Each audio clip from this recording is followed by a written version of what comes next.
le programme d'options stratégiques pour le pays, COSOP, est le document dans lequel le FIDA et le gouvernement définissent les priorités d'investissement.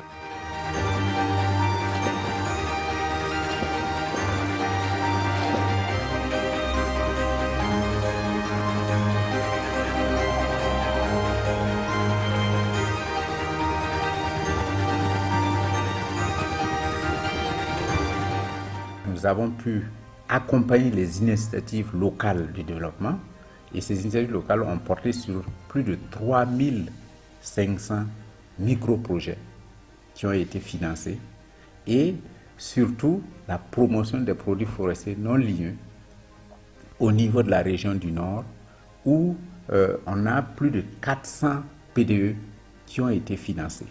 J'ai eu la chance, le projet Netama qui est venu en 2017, et ils m'ont appuyé en équipement, broyeur, presse, bassine, tamis, des fûts et marmites, et j'ai pu commencer l'activité. Depuis là, en tout cas, vraiment, je vois que ça nous arrange beaucoup. On arrive à satisfaire nos clients, on arrive à produire des produits de qualité, et les membres aussi gagnent un peu de l'argent pour pouvoir soutenir les maris dans les foyers, des dépenses familiales. Ils arrivent à scolariser les enfants à l'école.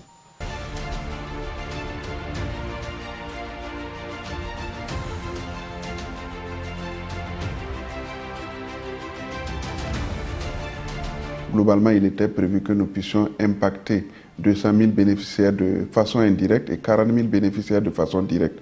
À date, nous sommes à près de 78% de taux d'exécution de ce projet. L'intensification agricole qui a été utilisée, c'est la mise en place de ce qu'on appelle les sous-projets d'accès au marché. Et à date, près de 800 organisations paysannes ont bénéficié de cet accompagnement pour améliorer leur production dans les filières d'intervention que sont le riz, le sésame, le niébé et les produits maraîchers. Nous avons eu une subvention qui nous a permis en tout cas d'aller devant. Donc vraiment ça permet à ce que nous ayons beaucoup de revenus. Quand les revenus sont montés, et nous avons pu scolariser nos enfants, et nous avons pu même obtenir certaines machines, nous avons pu obtenir certains outils de travail. En tout cas, ça a vraiment amélioré nos conditions. Avec le financement du PAFA 4R, qui est le second projet, nous sommes dans une dynamique de prise d'envol, si je peux m'exprimer ainsi, puisque le projet a commencé en 2020. Actuellement, nous sommes à la revue à mi-parcours et les tendances sont bonnes, puisque en termes d'engagement, nous sommes déjà à 60% d'engagement pour le projet, dans les mêmes filières pratiquement. Et la pêche et la pisciculture, qui sont également de nouvelles filières qui ont été enrôlées. Et là également, nous sommes plus ou moins en démarrage, puisqu'il fallait poser les bases afin de permettre à cette filière de pouvoir aller de l'avant. C'est le PAFA 4R qui nous a donné cette mobilisation du travail du bas-fond. Et donc, nous aussi, on a vu que vraiment, c'est un soutien. On a vu ce qu'ils sont là en train de nous faire, c'est une aide.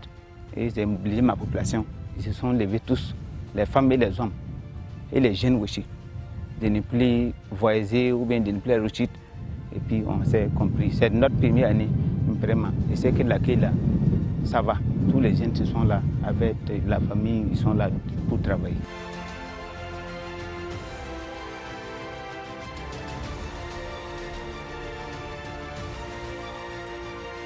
Le SD3C intervient dans 6 communes en tout.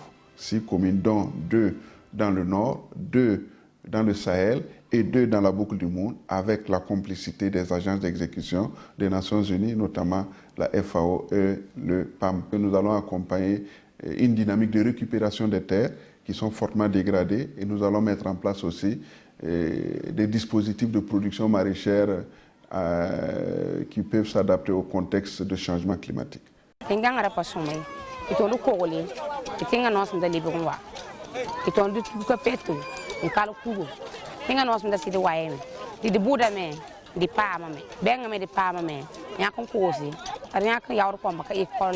Au total, le FIDA a appuyé le Burkina Faso à mettre en œuvre 17 projets qui ont mobilisé au total plus de 800 millions de dollars.